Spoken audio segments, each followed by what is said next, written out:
my dear students, once again welcome back to our new video lesson. আজকের এই ভিডিওতে আমরা তোমাদেরকে রিপোর্ট রাইটিং কিভাবে লিখতে হয় সেই বিষয়ে আমি তোমাদেরকে জানাবো। তোমাদের অনেকেরই প্রশ্ন যে স্যার আমাদের রিপোর্ট লিখতে গিয়ে সমস্যা হয়।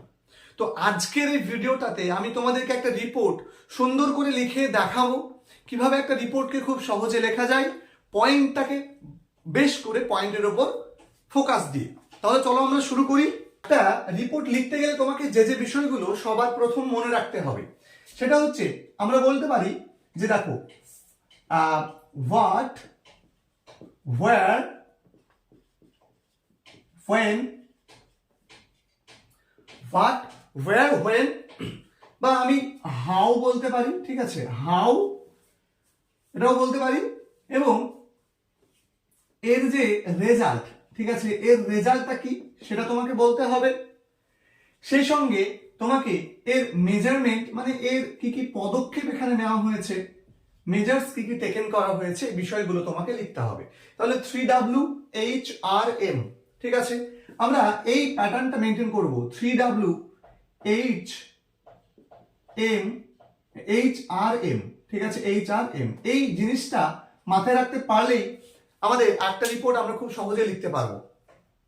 রিপোর্ট লিখতে গেলে আমাদেরকে প্রেজেন্ট টেন্স আমরা ইউজ করতে পারি, কেবলমাত্র প্রেজেন্টের পারফেক্ট টেন্স মানে সাবজেক্ট প্লাস হ্যাভ, হ্যাজ বা ভার্বের থার্ড ফর্ম আমরা এটাতে লিখবো। দেখো আমি যখন তোমাদেরকে শেখাবো তখন তোমরা বুঝতে পারবে। সেই সঙ্গে আমরা পাস্টেও লিখতে পারি, তো কখনো আমরা সেটাকে ভিটুতে লিখবো, পাস্টে লিখবো, কখনো আমরা সেটাকে প্রেজেন্ট পারফেক্টে লিখবো। তাহলে চলো আমরা উদাহরণ দেখি, মানে একটা পয়েন্ট দেখি, সেই পয়েন্টকে বেশ করে কিভাবে আমরা লিখতে পারি একটা রিপোর্ট সেটাকে লক্ষ্য করি। পয়েন্টটা তোমাদের স্ক্রিনে থাকবে, তোমার স্ক্রিনে পয়েন্টটাকে লক্ষ্য করবে, সেই বেসিসে আমি কিভাবে লিখছি সেটাকে তোমরা খুব গুরুত্ব দিয়ে মনোযোগ সহকারে দেখবে। আশা করি আজকের পরে রিপোর্ট নিয়ে আর কোনো সমস্যা তোমাদের থাকবে না। আমি পয়েন্টগুলো বই থেকে পড়ছি, তোমাদের যাদের কাছে র্যাপিড টেস্ট 2024 সাতটা পাবলিকেশনের বইটা আছে তারা পেজ নম্বর 137 বের করতে পারো। 9 নম্বর দাগের যে রিপোর্টটা সেটা আমরা করব। প্রশ্নটা বলেছে এরকম, write a report on the ডাউনপোর, মানে রিপোর্ট লিখতে বলেছে ডাউনপোর দ্যাট চকড ইয়োর সিটি, যেটা তোমার সিটিকে চক করেছে, মানে আঘাত করেছে বলতে পারো বা প্রভাবিত করেছে, এরকম কিছু একটা। আচ্ছা, you may use the following hints, তুমি হিন্ট ব্যবহার করতে পারো। এখন এখানে কি বলা হয়েছে দেখো, প্লেস কলকাতা দিয়েছে, ডেট দিয়েছে 5th and 6th সেপ্টেম্বর। তো এখান থেকে আমরা কি করে নিতে পারি, এখান থেকে আমরা একটা প্লেস এবং ডেট দিতে পারি। দেখো কলকাতায় ঘটনাটা ঘটেছে, তুমি কলকাতায় লিখছো কলকাতা, আচ্ছা কমা দিয়ে দাও।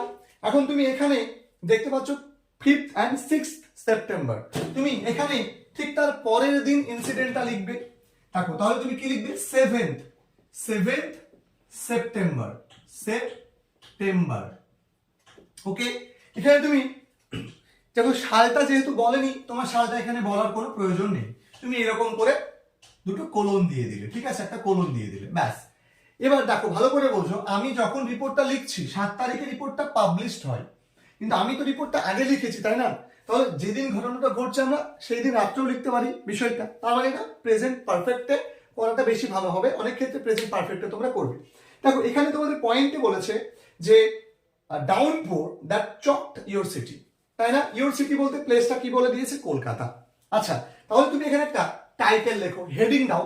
হেডিংটা তুমি কি দিতে পারো, হেডিংটা খুব সুন্দর করে এখানে হেডিং দেবে। হেডিংটা আমরা এখানে বলছি দেখো, হেভি ডাউনপোর, ঠিক আছে, হেভি ডাউনপোর, প্রত্যেকটা বড় হাতে লিখছি দেখো, হেভি ডাউনপোর।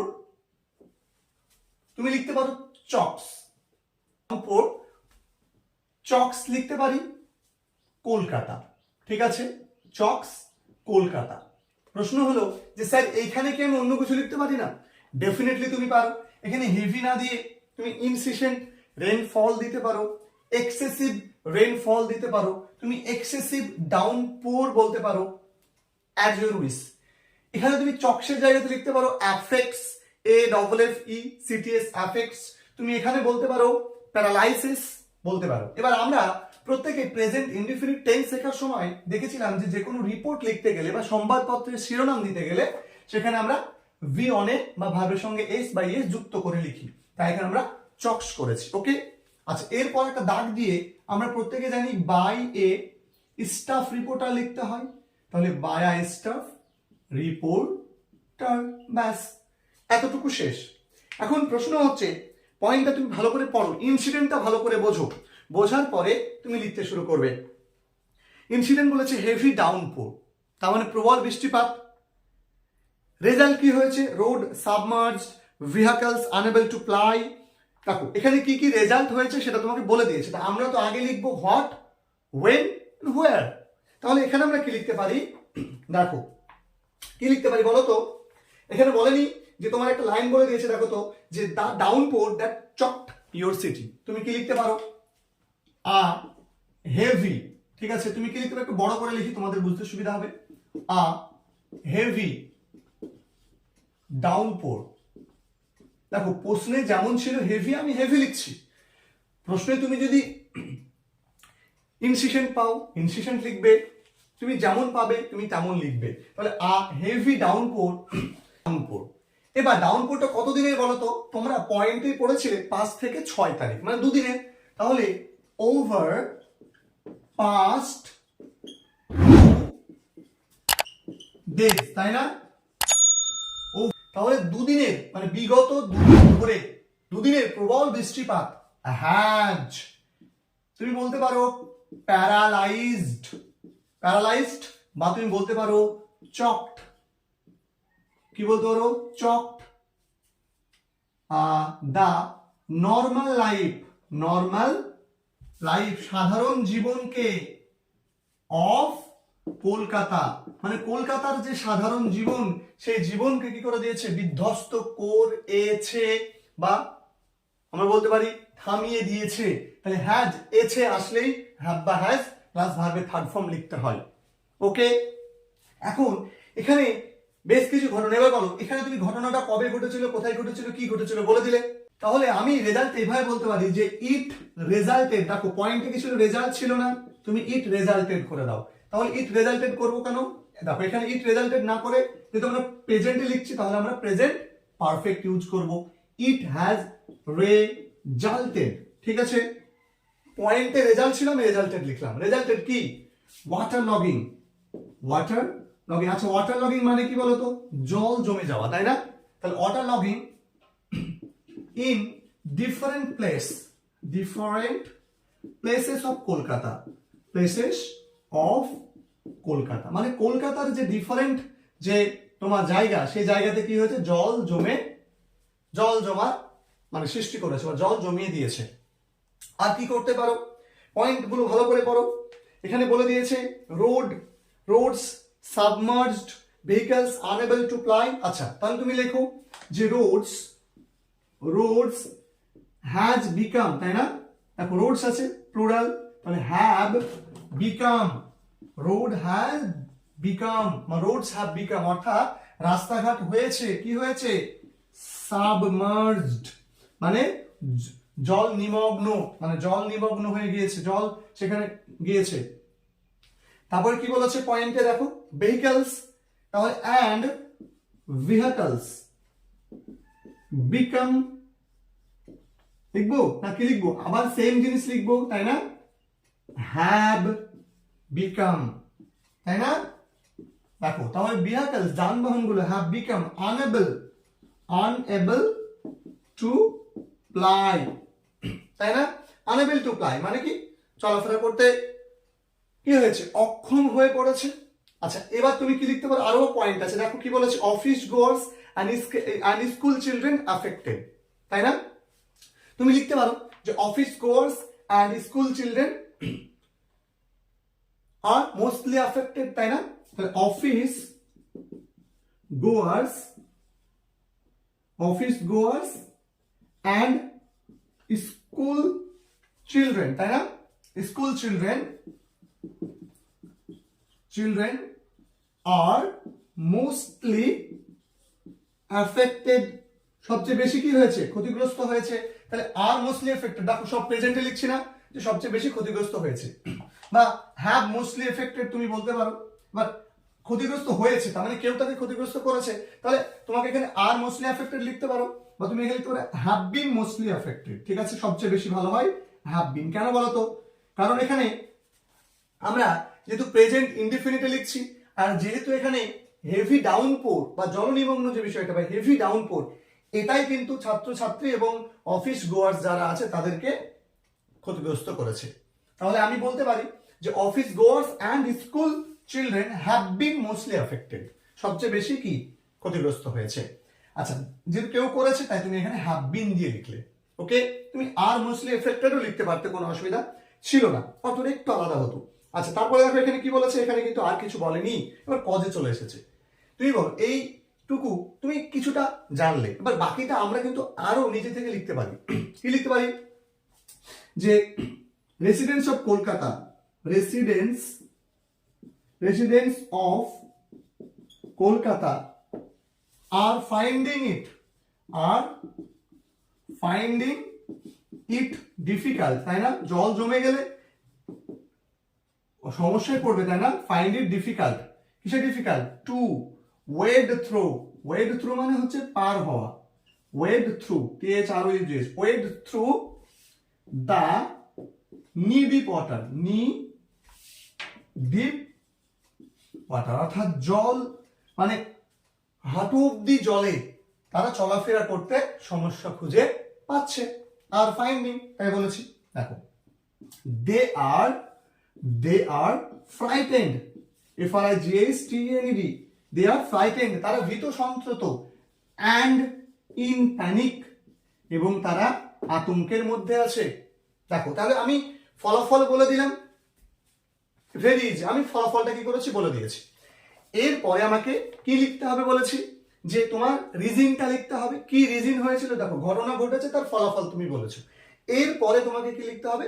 ঘটনাটা কেন ঘটেছে, আর এই ঘটনাটার জন্য কি কি মেজার্স টেকেন করা হয়েছে, কি কি পদক্ষেপ গ্রহণ করা হয়েছে। তাহলে আমরা এইটুকু মুছে দিলাম। তোমরা যারা এটা স্ক্রিনশট দেবে, এইটুকু স্ক্রিনশট দিয়ে নাও। আমরা এবার মুছে দিলাম, আমরা বাকিটুকু লিখবো। এখানে শেষ হয়েছিল, এবার আমরা পরপর কিন্তু লিখছি লাইনটা, প্যারা কিন্তু আমি চেঞ্জ করিনি। তাহলে আমি এখান থেকে তোমাদেরকে লিখে দেখাচ্ছি সেই অনুযায়ী। এখন তুমি আরো একটা কথা লিখতে পারো, ঠিক আছে? দে হ্যাভ, তুমি বলতে পারো, একটু লাইনটা বৃদ্ধি করছো, যে কোনো কিছু ক্ষেত্রে লিখতে পারো। সেম তুমি কি করতে পারো, ফ্লাডকে সেম অ্যাপ্রোচে ফ্লাড লিখতে পারো, সেম অ্যাপ্রোচে। তুমি জাস্ট এখানে হেভি ডাউন করে যেতে বলবে হেভি ফ্লাড, তুমি বলবে চক্স। এবার কি বলবে? ডিস্ট্রিক্টস লাইক, জেলা কোন কোন জেলা বলে দিলে, বা সিটিজ লাইক কোন কোন সিটিজ বলে দিলে। সেম ভাবে লিখছো, একই কথা লিখছো, লিখতে লিখতে কিছু লাইন তোমাকে এক্সট্রা অ্যাড করতে হবে। সেগুলো আমরা দেখাবো আস্তে আস্তে তোমাদেরকে। আজকে এটা লেখা বোঝো, এটা তুমি যদি পারো তুমি ফ্ল্যাট লিখতে নিজে থেকেই পারবে। তাহলে দে, এবার কি লিখবো দেখো, they have nowhere to go, তাদের কোথাও যাওয়ার নেই। but just to stay indoors, ঘরের মধ্যে থাকা ছাড়া তাদের যাওয়ার কিছু নেই। and pray, এবং হচ্ছে প্রার্থনা করা ছাড়া। তাহলে প্রার্থনা করা ছাড়া তাদের কোথাও যাওয়ার নেই, বা ঘরের মধ্যে থাকা ছাড়া উপায় নেই, এরকম অর্থটা দেবে। সেম জিনিস তুমি ফ্লাডে লিখতে পারতে, সেম অ্যাপ্রোচ ফ্লাডে লিখতে হবে। এবার এখানে তুমি লিখবে there is water and water everywhere, there is water and water everywhere, এরকম করে তুমি বেশ কিছু লাইন লিখবে। যে electric supply has been disrupted, electric যে সাপ্লাই সেটা ডিসরাপ্টেড হয়ে গিয়েছে। no one can contact with their relatives, আমরা বলতে পারি। দেখো, ফলাফল ডান। এবার আমরা লিখবো রিজনটা কি, দেখো বলে দিয়েছে ডিপ্রেশন ইন দ্য বে অফ বেঙ্গল। এক্ষেত্রে একটু অ্যাড করলাম যে ইট ইজ রিপোর্টেড দ্যাট, এটা রিপোর্ট করা হচ্ছে যে the depression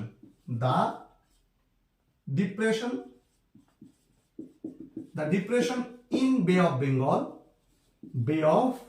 Bengal is the main cause of this downpour, তাই না?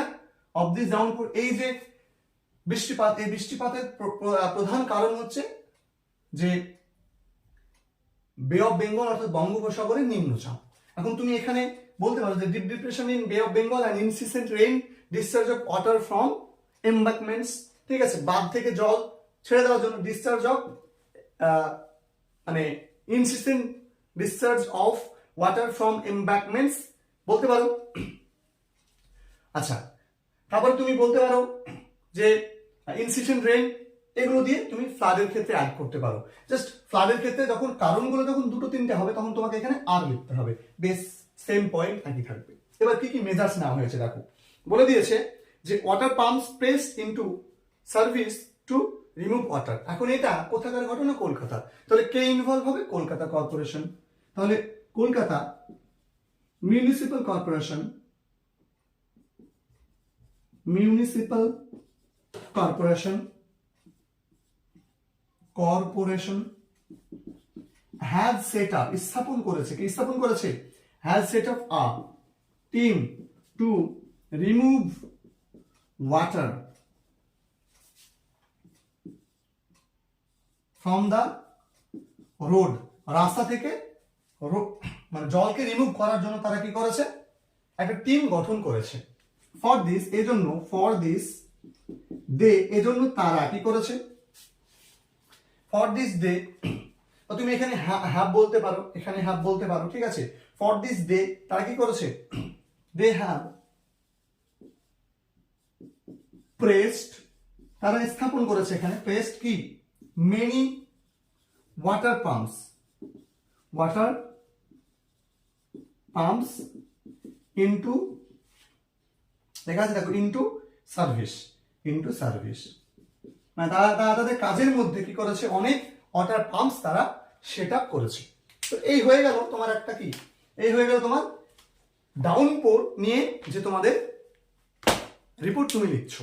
এখন এটাকে তুমি যদি একটা ফ্লাড নিয়ে লিখতে, কি প্রথম লাইনটা আমরা লিখেছিলাম হেভি রেইনফল, তুমি সেটা লিখতে পারো, heavy rainfall and excessive discharge of water from embankment, ঠিক আছে, বাঁধ থেকে প্রচুর পরিমাণে যে জল, বা দামোদর ভ্যালি কর্পোরেশন বলতে পারো, বিভিন্ন রকম তোমরা বলতে পারো, ফর বা ওভার লাস্ট, তুমি কিছু বলে দিলে সেম অ্যাপ্রোচে লিখে যাবে, পুরোটা সেম ভাবে লিখে যাবে। এবার তুমি চলে আসলে এইখানে চলে আসলে, তাই না, এখানে এসে তুমি কারণগুলো আলাদা আলাদা দেবে, যে কারণগুলো তোমার পয়েন্টে দেওয়া থাকবে সে কারণগুলোকে লিখবে, লিখে এখানে আর ইউজ করবে। তারপরে there is water and water everywhere, তুমি লিখতে পারো electric supply has been disrupted, তুমি লিখতে পারো যে পোলস আর অ্যাপার্টেড, ঠিক আছে, ট্রিজ আর আপরুটেড, ঠিক আছে, ট্রিজ হ্যাজ বিন আপরুটেড বলতে পারো, বা ট্রিজ হ্যাভ বিন আপরুটেড বলতে পারো। এই সঙ্গে তুমি বলতে পারো যে all the mud huts have been washed away, তাই না, all the mud huts have been washed away, সমস্ত মাড হার্ট যেগুলো ছিল সেগুলো সব ধুয়ে গিয়েছে। এই সিম্পল জিনিস তুমি লিখতে। তারপরে কি কি দেওয়া হতো?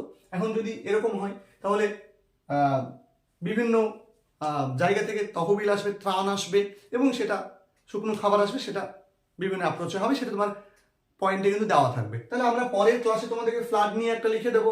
আজকে আমি তোমাদেরকে হেভি ডাউনপোর দিলাম, এর এফেক্টই তো ফ্লাড, তাহলে সেটা আমরা নেক্সট ক্লাসে লিখবো।